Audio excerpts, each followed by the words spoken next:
Welcome back to the channel, you guys. This is the back 9 of our practice round here at the Winthrop Arena for the United States Disc Golf Championships. Always an honor and a privilege to qualify for this event. Shout out to Canada for my spot.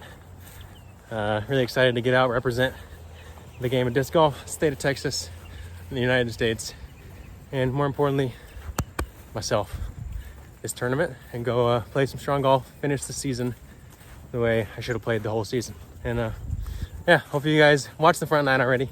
And if not, go check it out. If so, welcome to the back. Let's get it. All right, AJ's got something for us. We got a Warbird, hole 10. We're going for Eagle. I don't know if I was going to show y'all that play, so thanks to AJ for showing us some diversity here.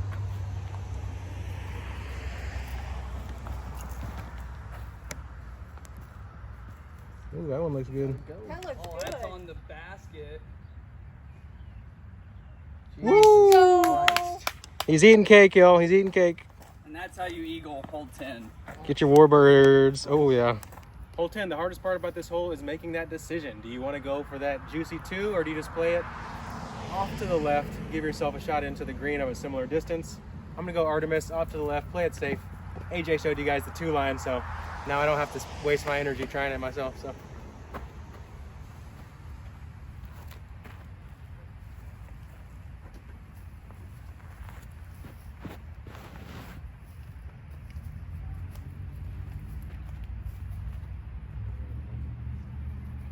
That's gonna be flirting, but I think it's inbounds, hopefully.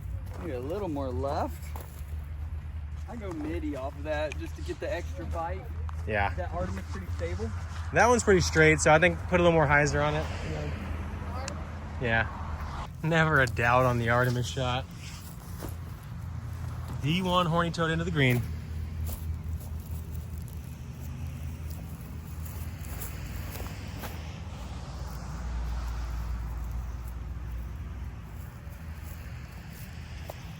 There it is.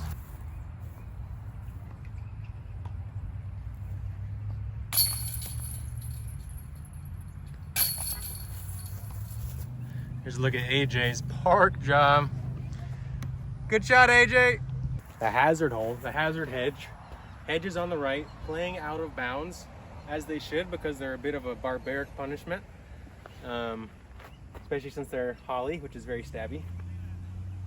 There's a couple bubbles of hazard throughout this play, making you choose the distance you want to go off the tee. A lot of players are going to go driver, try to throw it out there, land somewhere in that 450 foot range, giving you maybe a 340 foot backhand straight shot with a gentle fade, or a forehand into the green. Warbird flat down the right, let it fade late. There's one pine trunk way down there in the back that I'm using as my aim point, and yeah, going to be really helpful for me to key in on that spot.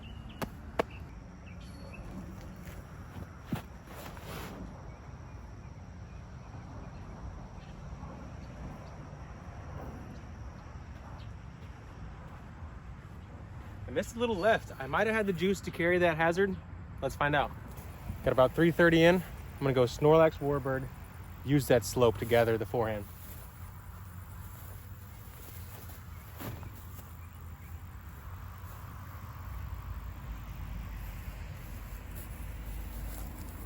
Down got away on the high side, but like I said, the slope kind of contained the miss. This camera angle should give you a decent idea of how downhill this putt is. Right to left win on this par save attempt.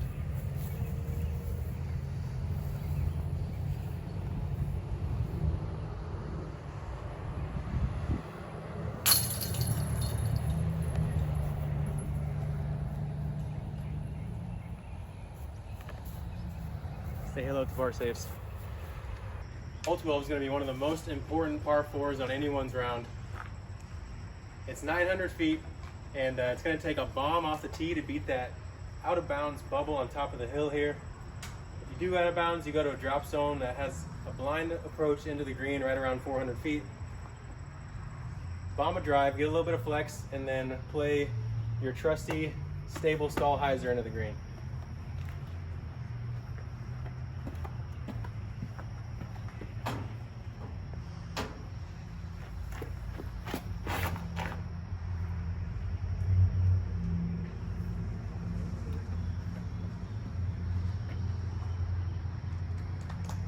All right, that should be good. It should be good. Thank you, thank you. Okay, pretty good spot here. You can see the flag waving up over the hillside. Let's see how far we got. All right, 410 in. Stable warbird for me.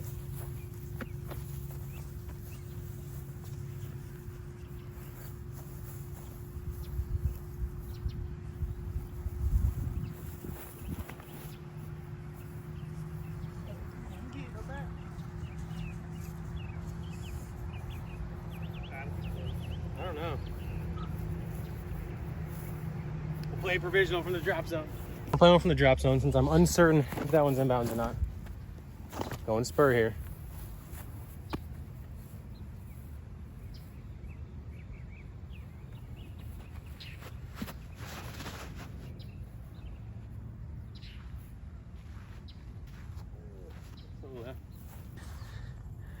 Holy crap, y'all. Inbounds. Nightmare avoided. Don't ever come up short on this shot. Rip that thing. Grunt with all your might. Throw it hard.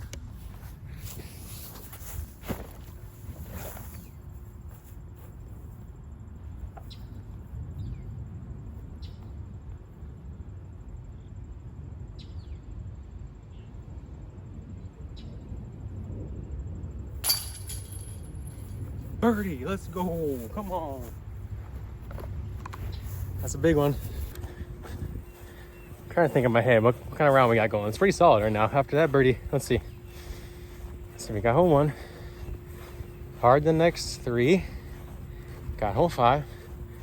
Got hole 6. Missed 7. Missed 8. Got 9. Got 10. That's a 5 ski. Par save 11. That is a 6 down. So pretty steady going into the final 6-hole stretch here. If I can grab a couple more, I'll be very happy with this preparation round. So 13 didn't actually see a specific change from last year to this year, except for these limbs have grown in. There's no longer the big hyzer plate that a lot of players were taking off the tee here last year. It's just not in the cards anymore. So you're gonna have to play it up over the hill, play a turning backhand or a setup forehand with a longer upshot. Most players are gonna go fairway driver backhand. I like the Wrangler here. I'm gonna go with my more seasoned one since it is pretty uphill over this mound. And the nose of the disc is gonna be inherently up. So try to crest that nose down, get a little bit of carry to the right.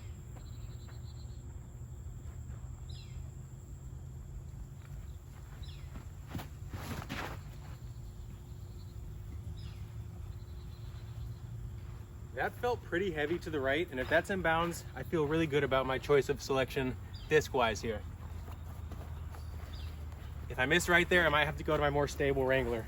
So it was a little bit right out of bounds, so I'm gonna play my more stable Wrangler in the coming rounds on this one.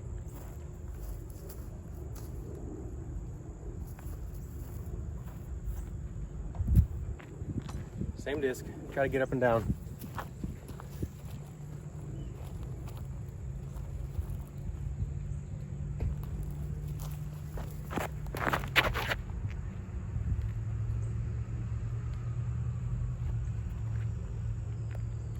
Two flipped again. We're gonna have to settle for bogey. A bit of a veiled approach, but I'm gonna try to make it with the hyzer yellow rose.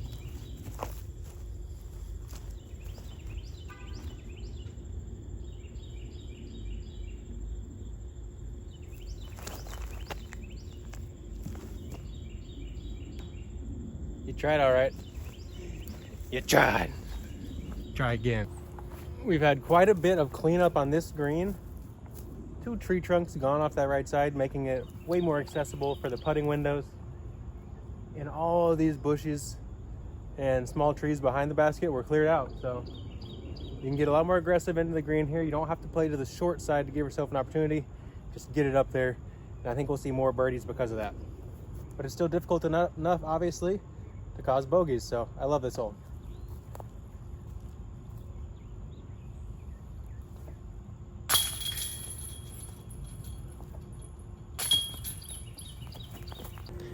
Now, when a hole gets changed over the years, you know, there's always that initial knee-jerk reaction of, oh, I don't like that. And I think this version of this hole really got a lot of that with the hill in front of the tee. People were like, what, this doesn't feel like it belongs. It's just not disc golf, whatever. But I think it does create a great obstacle and forces a shot shape that you're not gonna have to throw really throughout the rest of the course. So it forces you off your rhythm, it forces you to have a diverse skill set and to kind of improvise. And I think as a top level player, it's a beautiful hole design. So good job, y'all. Hole 14, right to left side sloping par 3 with a hazard area on your left and out of bounds on the right. The out of bounds is actually on the right and long. Couple options here. You got straight options, land it gently. You got big power forehands for a right hand player, lefty backhand hyzers. Pretty simple choice here if you're a lefty. For the righty though, you gotta kind of choose more. There's also this high spiking hyzer out over these magnolia trees on the right, crashing back in. Do you get the path skip, ring up the ace like Drew Gibson a couple years ago, or do you just put it close?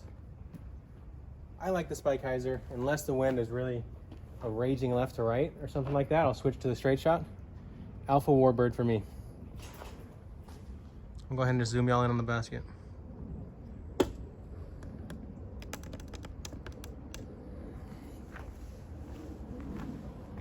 Also, this tee box is too grippy in my opinion, so I like to use the concrete right about here to throw my shot. That stuff is dangerous, big grippy. We usually don't have that issue, but out here, yes.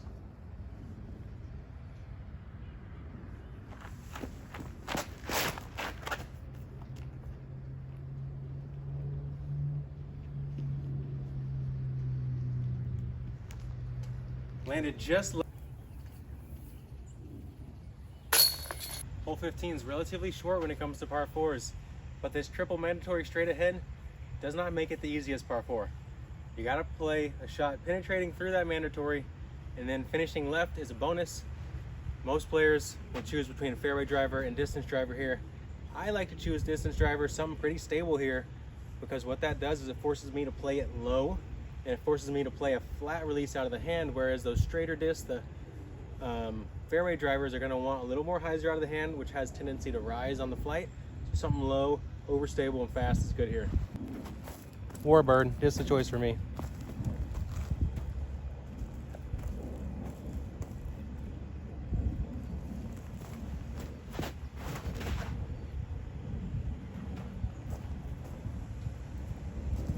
Ooh, early there. Got to the corner, heard some shrubbage, so let's see if it's a birdie or a par. Obviously pretty hairy lie right here. I can try to pitch, or I can go rip a forehand roller and deal with what I got. Tumbleweedle, thanks for saving my life.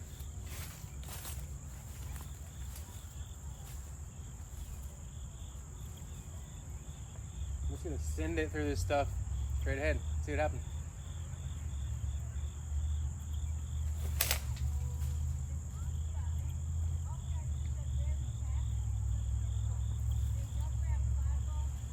Apparently Tumbleweed wants to play tennis, so I got a shot from over there now. It's a new spot on the course for me. Good thing I got a new Chupacabra since I'm still waiting to get mine back out of the water on 17, because I'm gonna need it for the skip on this shot.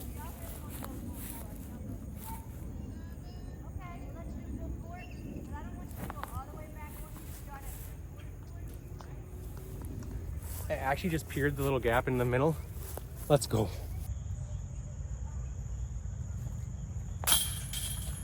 Now, if that one was zigzagging his par, you'd have never seen. We've arrived on the tee, hole 16, 391 feet, straight ahead, with hazard on the left, as well as on the right. Throw a straight shot with the backhand as a right-hand player, or have enough power to throw the big forehand outer on the outside. That has gotten a little bit easier because some low limbs as you come into the green have gotten trimmed up this year, so definitely a little bit more of a forehand on the menu for a lot of players this year, other than just the huge forehand players. A lot of players are going to like a mid-range though, straight at this one, or a fairway driver. Texas Ranger is my choice. Use that Chump Chalk, not only to get your grip right, but to get a good wind read. Not a bad wind for this hole.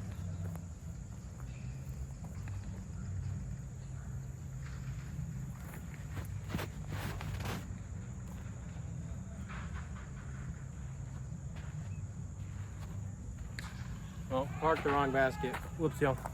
See if we have a putt or just a forehand. There's a putt.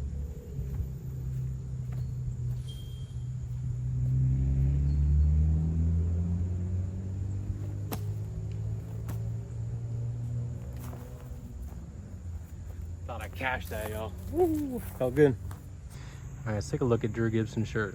Subpar. It's always been confusing, that term, to me, since I've been playing disc golf. It's like subpar. They say it like it's a bad thing, but if you're subpar, that means you're under par. That means you're doing good, right? I mean, I don't know. Has there been a more confusing phrase? There's tons in the English language, let's be real. We've made the long quarter-mile walk. You've had the time to think, catch your breath, lose your breath up the tiny hill, whatever it might be. We're here on 17 now. The iconic, diabolical hole 17 that is. Hay Bale Island. Lines up well for the forehand or the very touchy backhand if you're a right-hand player. There's two different pin locations we'll see here. It's in the leftmost, more difficult location, more exciting location right now. So we'll play to that one. The other location is maybe 30 feet to the right of it. So you can kind of just try to split the difference and play a good shot for both baskets, which is what most players are gonna do here. If you miss the island, you have to re-tee. You miss it again, you have to re-tee. Up to 3 times. You miss that third one, then you go to the drop zone, putting for, let's see, 1, 2, 3, putting for 7. So best case scenario, you don't make it on the island, you're putting for a 4 times bogey, which pretty rough here. So definitely, as much as this is a 250-foot hole, don't let it trick you. Don't let the camera make it look easier than it is.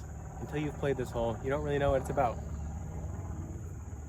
I'm really excited though to have a disc like the Horny Toad in my arsenal for this shot this year. In the past, I haven't had a ton of confidence in my 4-speed discs being a little bit too deep to get there, whereas the shallowness, the quick flight of the Horny Toad with that dependable overstability and the sticky D1 plastic, I think is going to be a great combination for this hole. A little bit of headwind right now, so it'll be a good test to whether or not I'll stick with this or switch to the Chupacabra. I'm going to kind of ace run it for you guys, all right?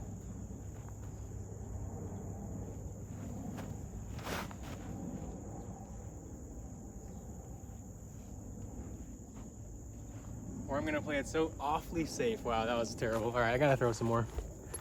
17's too fun not to throw a couple extra. D2 penny putter? Let's see.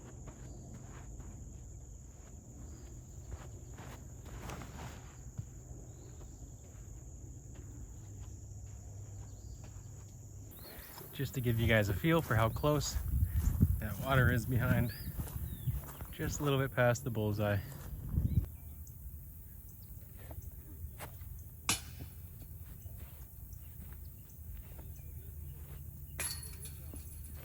Wanted it. We tried, y'all. Hole 18 has always played so well as a finishing hole in my opinion. Very demanding 2-shot par 4. Sloping away at the basket. Also following that same slope here in the landing zone. Forehand sets up well, but you have to kind of be wearisome about the angle you land your disc on to not get the check roll down left to the out of bounds. That surrounds this hole both left and right. A lot of players will also elect for a mid-range, which I'm choosing here in Texas Ranger. There's a flat spot right there with 2 little green whiskers that you guys, I'll zoom in on right now. See if you guys can see it. Yeah, right up there you can see the little green whiskers, and that's pretty much where I'm trying to put my disc. From there, it's a nice mid-range hyzer in. Ideally, I go Texas Ranger and then midi into the green. Check it out.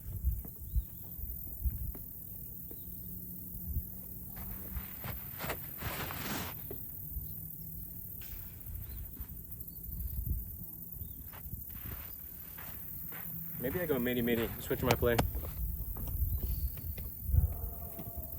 That was a little touchy, especially with this left-right wind. Going midi here.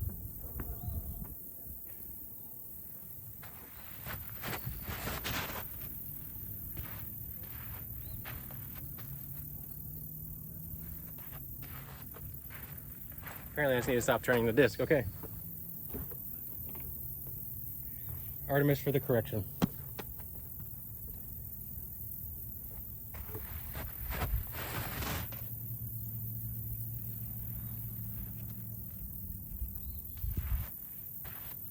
All right, that one barely got in bounds. I'm gonna play from there, and need to play the midi off the tee.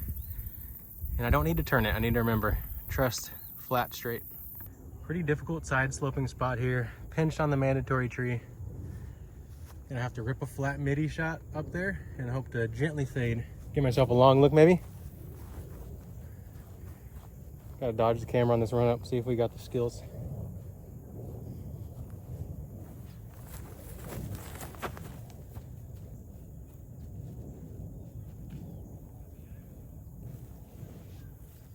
Ooh, had a good angle.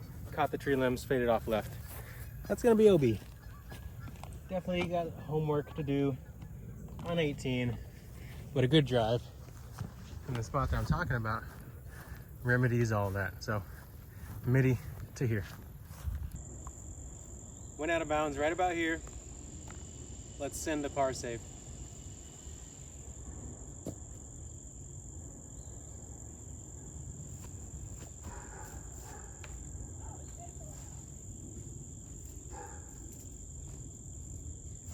One more try.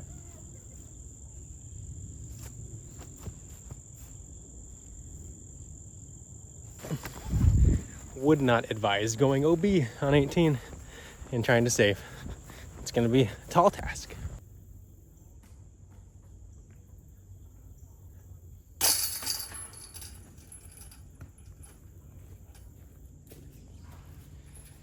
That's gonna be a wrap on our practice round out here at the Winthrop Arena for the United States Disc Golf Championship. Once again, Connor O'Reilly for Team Lone Star Disc, Team OTB Discs, Chump Chalk bags, and Discology. And it's always a privilege and honor to bring you guys these videos. Thanks for watching. Share it with a buddy. Maybe I'll see you out here. I hope to.